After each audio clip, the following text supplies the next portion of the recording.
بسم اللہ الرحمن الرحیم۔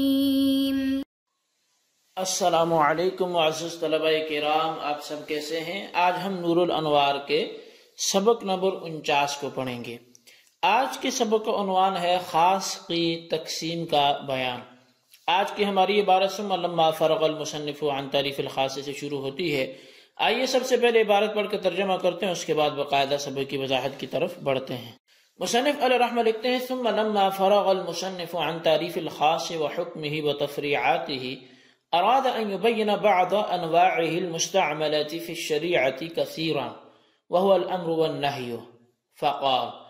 پھر جب مصنف خاص کی تعریف اور اس کے حکم اور اس کی تفریعات سے فارغ ہوئے تو انہوں نے چاہا کہ وہ خاص کی ان بعض اقسام کو بیان کریں جو شریعت میں بہت زیادہ استعمال کی گئی ہیں،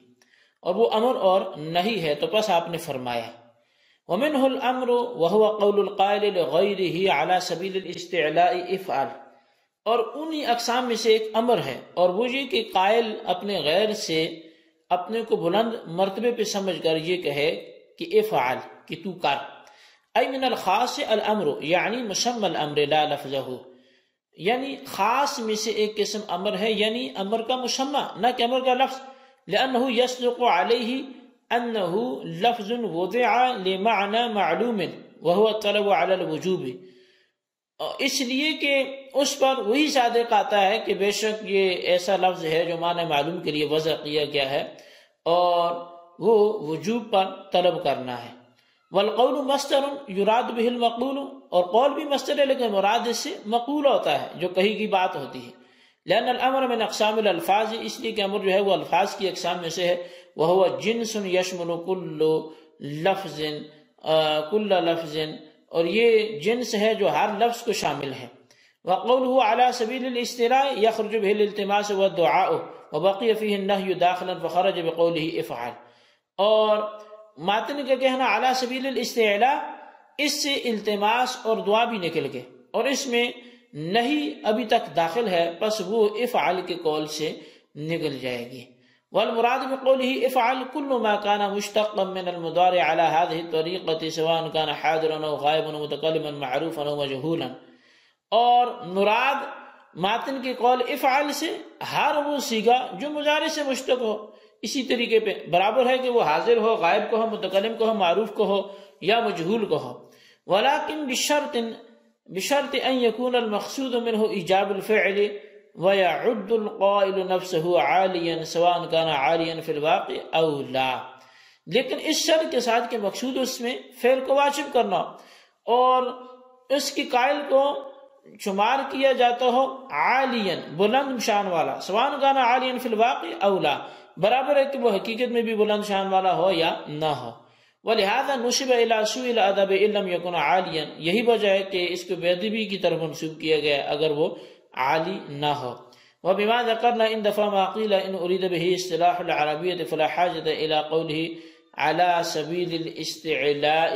لان الالتماس والدعاء ايضا امر عندهم، اور فرمایا کہ اسی کے ساتھ جو ہم نے ذکر کیا دور ہو گیا وہ اعتراض جو کیا جاتا ہے کہ بے شک اگر اس سے مراد عربی اصطلاح ہو تو پھر تو اعلیٰ سبیل الاصطلاح کی قول کی حاجت ہی نہیں ہوگی، اس لیے کہ التماس اور دعا بھی پھر اہل عرب کے ہاں امر ہوں گے، امر عندهم۔ وَإِنْ أُرِيدَ بِهِ اصطلاح الأصول فَيَصْدُقُ عَلَى مَا أُرِيدَ بِهِ التحديد والتحجير، اور اگر اس سے مراد اصولیین کی اصطلاح مراد لی جائے تو پس وہ صادق آئے گا ہر اس پر جس سے تحدید و تعجیز مراد لی گئی ہے۔ لأنه أيضا على سبيل الاستعلاء، اس لیے کہ یہ بھی على سبيل الاستعلاء ہے۔ وذلك لأننا نتكلم على سبيل اصطلاح الأصول وليس المقصود مجرد الاستعلاء بل إلزام الفعل، وذا لا يصدق إلا على الوجوب وخلاف التحديد والتعجيز ونحوهما،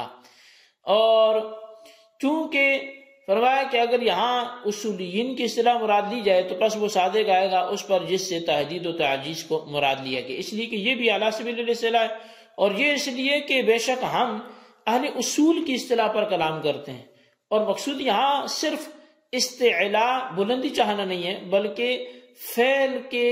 لازم کرنے کو، یعنی فعل کو لازم کرنا ہے، اور یہ صادق نہیں آئے گا مگر وجوب پر بخلاف تعدید اور اسی طرح تعجیز اور اس کی مثل چیزوں کے۔ جی طلبہ کرام، یہ ہمارے آج کے سبق کی عبارت اور اس کا ترجمہ تھا۔ اب آئیے اس کی وضاحت کی طرف بڑھتے ہیں۔ صاحب نور الانوار کہتے ہیں کہ مصنف جب خاص کی تعریف اور اس کے حکم اور اس کے تفریعی مسائل سے فارغ ہو چکے تو انہوں نے چاہا کہ لگے ہاتھوں خاص کی ان بنیادی قسموں کو بھی بیان کر دیں جن کا استعمال شریعت میں زیادہ ہوتا ہے، اور وہ بعض قسمیں ہیں جیسے امر ہے اور نہی ہے۔ تو علامہ صاحب نے یعنی فاضل جو مصنف ہیں انہوں نے دونوں قسمیں میں سے امر کو نہی پر مقدم کیا، اور وجہ تقدیم یہی ہے کہ انسان سب سے پہلے ایمان کا مکلف ہوتا ہے اور ایمان معمور بھی ہے نہ کہ منہی عنہ ہو، لہذا جب ایمان وجوداً مقدم ہے تو اس پر دلالت کرنے والی چیز یعنی امر کو بھی مقدم کر دیا گیا۔ دوسری وجہ یہ ہے کہ امر کا مفہوم وجودی ہے اور نہی کا مفہوم جو ہے وہ عدمی ہے، اور وجودی چیز چونکہ آدمی پر مقدم ہوتی ہے اس لیے امر کو نہی پر مقدم کیا گیا۔ اب امر کی تعریف یہ ہے کہ ایک شخص اپنے آپ کو بلند مرتبہ اور بزرگ سمجھ کر کسی دوسرے شخص کو افعل یعنی یہ کام تو کر کہے۔ تو شارح علماء فرماتے ہیں کہ خاص کی ایک قسم امر ہے، لیکن امر سے الف میم را کا مجموعہ مراد نہیں ہے بلکہ مسمى امر اور مصداق امر مراد ہے، جیسے اضرب انصر۔ اب یہ الفاظ جو بولے جاتے ہیں اس کی دلیل یہاں امر سے لفظ امر مراد نہیں ہوتا بلکہ مسمى امر مراد ہے۔ تو اب خاص کی تعریف یہ ہے کہ لفظ وضع لمعنى معلوم مسمى، یہ لمعنى معلوم۔ اب مسمى امر پر صادق آتی ہے نہ کہ الف لام را کے مجموعہ لفظ امر پر صادق آتا ہے، اور وہ معنی معلوم بطور وجوب کسی چیز کی طلب ہے یا بطور وجوب کسی چیز کے کرنے کا حکم ہے، یعنی طلب علی الوجوب پر لفظ امر الف لام میم را کا مجموعہ دلالت نہیں کرتا بلکہ مسمى امر پر دلالت کرتا ہے۔ مثال کے طور پہ اشرب یا طلب شرب پر جیسے دلالت کرتا ہے، انصر طلب نصرت پر یہ دلالت کرتا ہے۔ اب والقول مصدر سے ایک سوال کا جواب دیا جا رہا ہے۔ سوال یہ ہے کہ امر کی تعریف وہوا قول القائل میں ہوا ضمیر کا مرجع امر ہے، اور امر سے مراد مسمى امر ہے۔ مسمى امر چونکہ خاص کی قبیل سے ہے اور خاص لفظ کی قسم سے ہے، اس لیے مسمى امر اور مصداق امر بھی لفظ کی قسم ہوگا، اور جب مسمى امر لفظ کی قسم ہے، لفظ سے ہے، تو اس پر قول کا حمل کرنا کس طرح درست ہو سکتا ہے؟ کیونکہ لفظ مقول ہوتا ہے نہ کہ قول ہوتا ہے۔ شارح نے اس کا جواب دیتے ہوئے فرمایا کہ متن میں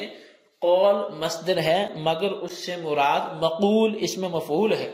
بس جب قول سے مقول اسم مفعول مراد ہے تو اس پر کوئی اعتراض نہیں ہوگا۔ اس اعتراض کو یوں بھی کہا جا سکتا ہے کہ ہوا ضمیر ذات کی قبیل سے ہے اور قول مصدر ہے، تو گویا مصدر کا حمل ذات پر ہوا، حالانکہ ذات پر مصدر کا حمل جائز نہیں ہوتا۔ اس کا جواب بھی یہی ہے کہ قول مصدر ہے مگر مقول اسم مفعول کے معنی میں ہے، اور جب قول مقول اسم مفعول کے معنی میں ہے تو اس ذات پر مصدر کا حمل کرنا لازم نہیں آئے گا۔ اب صاحب نور الانوار نے تعریف امر کے فوائد و قیود ذکر کرتے ہوئے فرمایا کہ قول القائل جنس کی بمنزلہ ہے جو تمام الفاظ کو شامل ہے، اور اعلیٰ سبیل الاصطلاح فصل اول ہے جس سے التماس اور دعا پر مشتمل الفاظ امر کی تعریف سے خارج ہوئے۔ اب کیونکہ التماس میں طلب فعل مع التساوی ہوتا ہے اور دعا میں طلب فعل مع الخضوع ہوتا ہے، اور امر میں طلب فعل مع الاستعلاء ہوتا ہے، پس چونکہ استعلاء کی قید صرف امر میں ملحوظ ہے، التماس اور دعا میں ملحوظ نہیں ہوتی، اس لیے استعلاء کی قید کے ذریعے امر کی تعریف سے التماس اور دعا دونوں خارج ہو جائیں گے۔ البتہ نہی تعریف امر میں داخل رہ جاتی ہے، کیونکہ نہی بھی قائل کا قول اور اپنے غیر کے لیے اعلیٰ سبیل الاصطلاح ہوتا ہے۔ اگر کسی کو کسی کام سے منع بھی کرتے ہیں تو اعلیٰ سبیل الاصطلاح ہی ہے کہ بھئی یہ کام نہیں کرنا، لیکن ماتن کے قول افعل کی قید سے نہی بھی امر کی تعریف سے خارج ہو جاتی ہے، اس لیے کہ نہی میں قائل اپنے غیر سے اعلیٰ سبیل الاصطلاح لا تفعل تو کہتا ہے، لیکن افعل نہیں کہتا۔ تو لہٰذا یہ ہمارا آج کا سبق تھا، اس کو اچھی طرح دہرائیں، اس کو بار بار پڑھیں۔ امر چونکہ خاص کی پہلی قسم کو بیان کیا گیا، اور خاص کی اقسام میں سے یہ پہلی قسم جو ہے یہ امر ہے، اور اس کی تعریف کیا ہے، فوائد و قیود جو تعریف کے ضمن میں بیان کی گئے وہ کیا ہیں، سب اپنے رجسٹر پر نوٹ کریں، بالخصوص ان سوالات کے جوابات ہیں۔ سوال نمبر 1 یہ ہے کہ امر کی تعریف بیان کریں۔ سوال نمبر 2 یہ ہے کہ قول سے مراد مقول ہوتا ہے، یہ جملے سبق میں کیوں بولے گئے، وجہ بیان کریں۔ اللہ تبارک و تعالیٰ سے دعا ہے جو کچھ ہم نے پڑھا سنا اسے یاد رکھنے کی توفیق نصیب فرمائے، آمین بجاہ نبی الامین صلی اللہ علیہ وسلم۔